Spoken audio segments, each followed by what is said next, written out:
Stock markets in plain English. Let's get started by talking about companies. There are two basic types.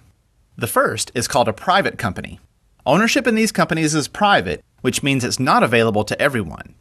They're usually small to medium-sized, and there are a lot of them, from the bakery down the street to a local trucking company. Private companies are typically owned by an individual or a small group of people. Because ownership is limited, we won't worry about them. Our focus is on companies that offer ownership to everyone. These are called public companies. Here's how they work. Let's say Zipper Corp is a successful company that has big plans. It wants to expand and build a button factory, but it doesn't have enough money.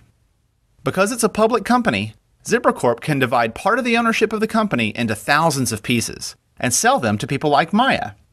These are company stock, also called shares. This way, Maya gets to own a small part of the company, and Zipper Corp can raise money for their new factory. Being a public company allows Zipper Corp to raise money from lots of new owners like Maya. Now, Maya's share of the company has a value that typically changes each business day. When Zipper Corp is doing well, the future of the company can look promising. This means that the value of the company and the value of her shares may go up. People like Maya buy shares because they can make money by selling them at the right time. The big idea is to buy shares at a low price and sell them at a higher price. Of course, this is risky because a company's future is hard to predict. For example, people who believe the button factory is a good move may want to buy Zipper Corp shares because they think the value will increase. People who believe the button factory is a bad idea may want to sell Zipper Corp shares because they think the value will decrease. This means the company's stock has both buyers and sellers.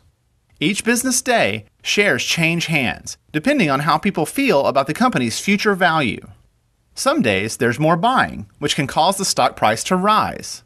Some days, there is more selling, which can cause the stock price to fall.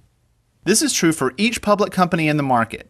As people buy and sell shares, stock prices can change each day. It's these exchanges, across thousands of companies and millions of people, that make up a stock market. When you see news that a stock market rose, it generally means that across public companies, the value of shares went up more than they went down. This is usually considered good news. People feel good about the future and they're buying shares. Now, because there are thousands of companies, there has to be an easy way to see the big picture across the market. We do this with an index, which is an average of a specific group of stock prices. Indices help us understand if the markets went up or down on a given day by looking at the performance of a group of companies. For example, the Dow Jones Industrial Average is an average of the stock prices of 30 large U.S. companies.